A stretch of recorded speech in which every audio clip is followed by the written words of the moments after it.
मैं विकास।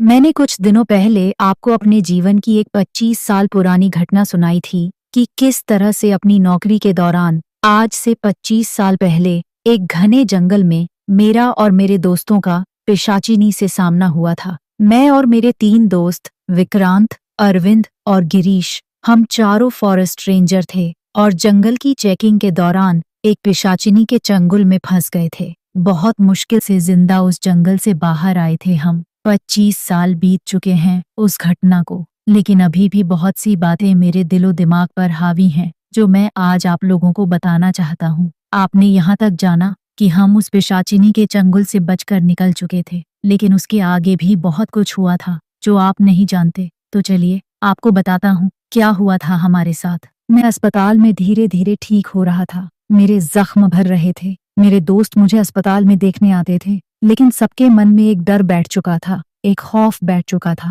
हम चारों हट्टे कट्टे नौजवान थे, लेकिन अब हम एक आहट से डर जाते थे, जो कि स्वाभाविक था, क्योंकि जिस चीज की कभी हमने कल्पना नहीं की थी उससे हमारा आमना सामना हो चुका था। हमें पता चल चुका था कि प्रेत, आत्मा और पिशाचिनी जैसी बातें सिर्फ कल्पना नहीं होती, यह सच में इस दुनिया में होती है। खैर, अब मैं घर आ चुका था और मेरी तबीयत की वजह से मुझे लंबी छुट्टी मिल चुकी थी, लेकिन गिरीश, अरविंद और विक्रांत को वापस से नौकरी पर जाना था, पर उनकी हिम्मत नहीं हो रही थी।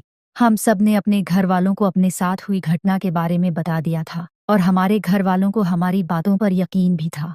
किसी के भी घर वाले नहीं चाहते कि उनकी औलाद की जान पर खतरा हो, और हम सब भी बहुत डरे हुए थे। इसलिए हम चारों ने ही अब इस नौकरी से इस्तीफा देने की सोच ली थी, क्योंकि जंगल के नाम से ही हमें डर लगने लगा था। आखिर मौत से आमना सामना करके जो आए थे हम, अब तो हमें रात के अंधेरे में थोड़ी सी भी आहट होने में, अकेले रहने में घबराहट होती थी, डर लगता था। बहुत दिनों तक हम लोग सामान्य नहीं हो पा रहे थे। हर वक्त हमारे साथ घर का कोई सदस्य रहता था, लेकिन फिर धीरे धीरे कुछ दिनों के बाद हम अपनी सामान्य दिनचर्या में लौट आए। सबने अपना अपना कुछ काम शुरू कर दिया था अपनी रोजी रोटी के लिए, क्योंकि नौकरी तो हमने छोड़ दी थी। करीब 6 महीने बीत चुके थे इस बात को, और हम सब लगभग सामान्य हो चुके थे। इस बीच मेरे शादी की बात चल रही थी और मैं और मेरे घर वाले लड़की देखने के लिए जाने वाले थे। हम लड़की देखने के लिए पहुंचे एक गांव में। लड़की बहुत खूबसूरत थी, मेरे घर वालों को बहुत पसंद आई,